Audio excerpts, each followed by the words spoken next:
राधे राधे, हरे कृष्णा। मेरा आपसे हाथ जोड़कर अनुरोध है कि वृंदावन जाके ये अनर्थ बिल्कुल भी ना कीजिए, कुछ फायदा नहीं। एक ऐसी रियल स्टोरी बताई हूँ जो मेरे साथ पिछले 2-3 दिन में घटित हुई है। जी हाँ, आप लोगों को पता है कि मेरा श्रीधाम वृंदावन में एक छोटा सा घर है। मैं ये मना नहीं कर रही कि वृंदावन मत जाओ। अगर बाकी बिहार जी आपको बुला रहे हैं, अगर वृंदावन से आपका नोता आ रहा है तो आप वृंदावन जरूर और जरूर जाओ, लेकिन वृंदावन बहुत सोच समझ के जाना चाहिए, बहुत सोच समझ के। मैं आपको बताती हूँ कि क्या हुआ रिसेंटली, क्या हुआ। नाम मैं नहीं बताऊंगी। मेरे पास आप लोगों को पता है कि श्रीधाम वृंदावन में मेरे एक छोटा सा आसियाना है, अर्थात एक छोटा सा वृंदावन में मेरा घर है, जिसको मैंने सेवार्थ रूप से बना रखा है पिछले 7 साल से। ठीक है ना। 4-5 साल मेरी शादी को हो गए, तब से वो चल रहा है। उससे भी 2 साल पहले से वो चल रहा है। तो पिछले 7 साल से मैंने वृंदावन में 2017 से वो मैंने कंटिन्यू करा हुआ है। पिछले 7 साल से मेरे वृंदावन में एक छोटा सा घर है और उसको मैंने सेवार्थ रूप दे रखा है। मतलब नीचे वाले जो 2 कमरे हैं उसमें 8 गद्दे पड़े हुए हैं, अटैच लैट्रिन बाथरूम का, खाने की व्यवस्था भी है। वो मैं फ्री में रहने के लिए देती हूँ। फ्री में रहने के लिए उसका मैं एक भी शुल्क चार्ज नहीं करती, लेकिन मेरी कुछ टर्म्स एंड कंडीशन होती हैं। उसके लिए आपको मुझे इंस्टाग्राम पे संपर्क करना होगा और उसमें अनमैरिड कपल अलाउ नहीं है। अगर कोई कहे कि मैं अपनी फ्रेंड के साथ आ रही हूँ तो अलाउ नहीं है, या फिर जो शादीशुदा कपल होते हैं केवल वही अलाउ है। अगर आपकी शादी हो चुकी है तभी आप आओ, अपने बॉयफ्रेंड के साथ, अपने लवर के साथ, अपने फ्रेंड्स के साथ नहीं अलाउ। और हाँ, अनमैरिड लड़के भी अलाउ नहीं है। ठीक है ना। तो ये कुछ रूल्स रेगुलेशन है। बिकॉज ऑफ द रीजन मैं वहां पे रहती नहीं हूँ, पड़ोसियों से चाबी हमें मांगनी पड़ती है, ये रीजन है। अब इंस्टाग्राम पे मेरे पास एक मैसेज आया, लिटरली वो मैसेज इतना ज्यादा, मतलब राधे राधे, कैसे हो आप, अगर आपको मेरी कोई बात बुरी लगी हो तो मैं क्षमा प्रार्थी हूँ। मैं नाम नहीं बताना चाहूंगी, मैं नाम भी मेंशन कर सकती हूँ, लेकिन मैं नाम नहीं बताना चाहती। ठीक है ना। तो इतनी मधुर लैंग्वेज में एक लड़की ने मुझसे बात की और उसने मुझसे बोला कि हमको वृंदावन में रहने के लिए घर चाहिए।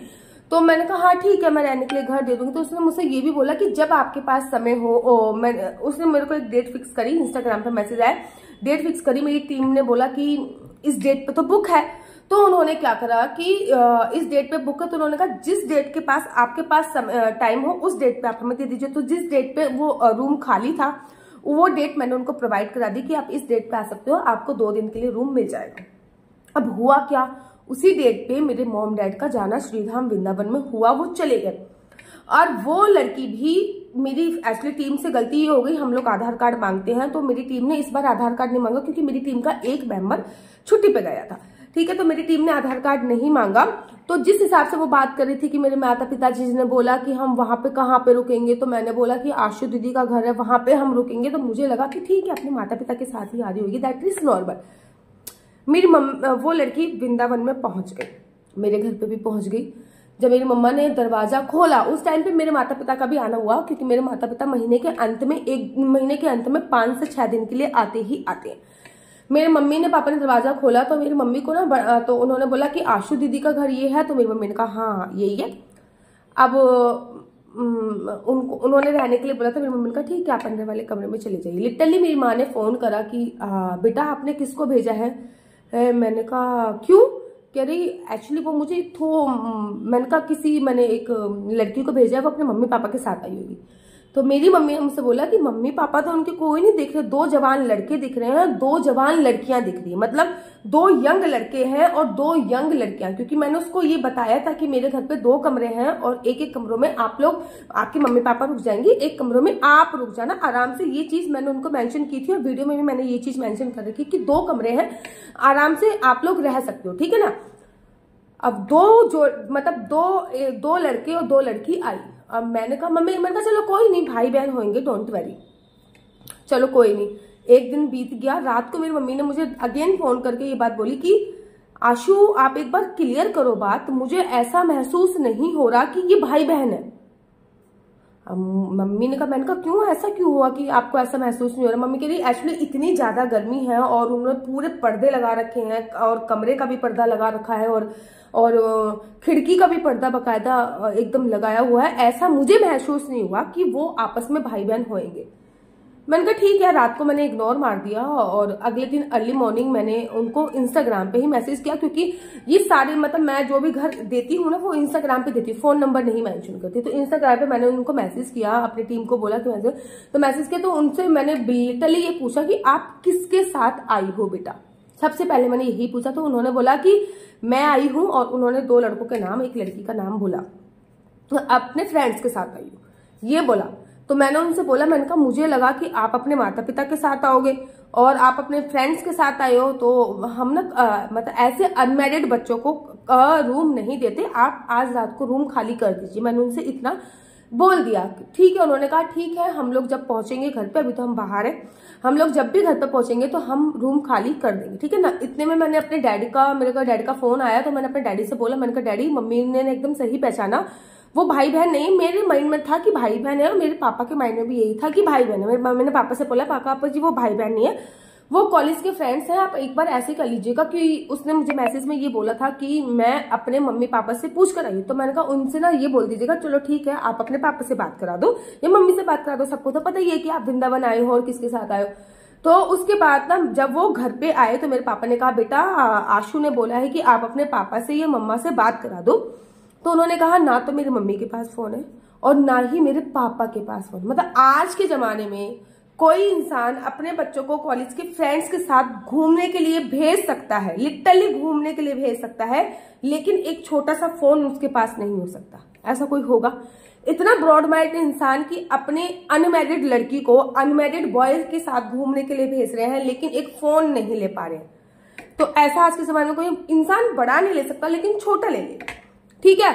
उन्होंने कहा ना तो मेरी मम्मी फोन यूज करती है ना मेरे पापा फोन यूज करते हैं, लेकिन मैं आपकी किसी से बात करा देती हूँ। तो उन्होंने किसी को मैसेज वगैरह कर दिया होगा, किसी से बात करा दी। तो उन्होंने ये बोला कि हाँ हमने ही भेजा, मतलब अपने माता पिता से बात ना करा के किसी और से बात कराई। मैंने तो उन्होंने बोला कि अंकल हमारा सारा घूमना हो गया, अब हम जा रहे हैं। बाद में मुझे इतना गंदा रियलाइज हुआ, मैं कहा ऑन द स्पॉट उस टाइम पे मेरे माता पिता मौजूद थे। अगर मेरे माता पिता मौजूद नहीं होते, क्योंकि बहुत टाइम ऐसा होता है, मेरे माता पिता तो महीने में 5 दिन के लिए आ रहे हैं, ठीक है ना, वो तो 25 तारीख के बाद महीने में 5-6 दिन के लिए ही आते हैं। और पूरा महीना कमरा ऐसे ही बुक रहता है कि ऐसा बहुत टाइम होता है कि मेरे माता पिता मौजूद नहीं होते, तो एक कपल एक कमरे में होता, एक कपल एक कमरे में होता। जाने अनजाने में अगर कोई ऐसा अपराध हो जाता जिससे मुझे भुगतना पड़ता, मतलब घर में तो मेरे ही रह रहे हैं, मुझे भुगतना पड़ता, भाई वो श्रीधाम वृंदावन है, आप वहां पे कृपया करके कुछ इस पर्पज से मत आइए।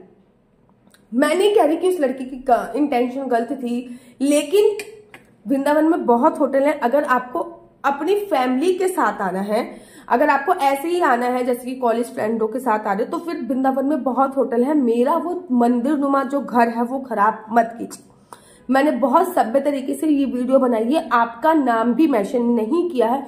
मैं चाहती तो बकायदा पूरा नाम मेंशन करके आपकी चैट भी मेंशन करती थी, आपकी फोटो भी मेंशन कर सकती थी, लेकिन एज ए गर्ल ना तो मैंने आपका नाम मेंशन किया, ना मैंने आपका फोटो मेंशन करी है। मैंने आपकी कोई भी आइडेंटिटी मेंशन नहीं करी। सिंपली मैंने वीडियो बनाई है कि आगे से अगर आप वृंदावन धाम में आ रहे हो ना, तो उसको मस्ती का अड्डा बनाते हुए मत आइए। वो भक्ति की जगह है, वो मस्ती की जगह नहीं। मस्ती की जगह नहीं है वो, भक्ति, वहां पे भक्ति करने लोग आते हैं, वहां पे मस्ती करने लोग नहीं आते हैं। तो आगे से वृंदावन धाम आना तो मेरा हाथ जोड़ के करवर्ध निवेदन है कि कृपया करके वृंदावन में ये सब चीजें करने के लिए मत आइए। और अगर आना भी है, भैया मैं कोई नहीं होती तुमको रोकने वाली, तो मेरे भक्तिनुमा घर में जो कि मैंने मंदिर बना रखा है, पिछले 7 साल से मैं उसको सेवार्थ में दे रही हूँ, मेरे घर पे तो बिल्कुल ऐसे मत आइए। आशा करती हूँ आप लोगों को वीडियो अच्छी लगती होगी, और अगर आप लोग अपनी कुंडली मुझसे दिखवाना चाहते हैं तो नीचे मेरा नंबर मेंशन दिया हुआ है। आपका बच्चा जॉब करेगा या बिजनेस करेगा, आपका बच्चा किस क्षेत्र में जाएगा, आपके हस्बैंड जॉब करेंगे या बिजनेस करेंगे, अगर बिजनेस करेंगे तो किस क्षेत्र में बिजनेस कर सकते हैं, क्या आप वो शेयर मार्केट में पैसा लगा सकते हैं, क्या प्रॉपर्टी का काम उनके लिए अच्छा। ये सारी जानकारी आप मेरे से व्हाट्सएप के कुंडली के माध्यम से फोन पे प्राप्त कर सकते हो। अगर आपको मेरी वीडियो अच्छी लगती है तो आप अपना यूट्यूब चैनल हरि बोल को लाइक शेयर सब्सक्राइब करना बिल्कुल भी मत भूलिए। तब तक के लिए मुझे दीजिए इजाजत। राधे राधे। हरे कृष्णा, हरि बोल।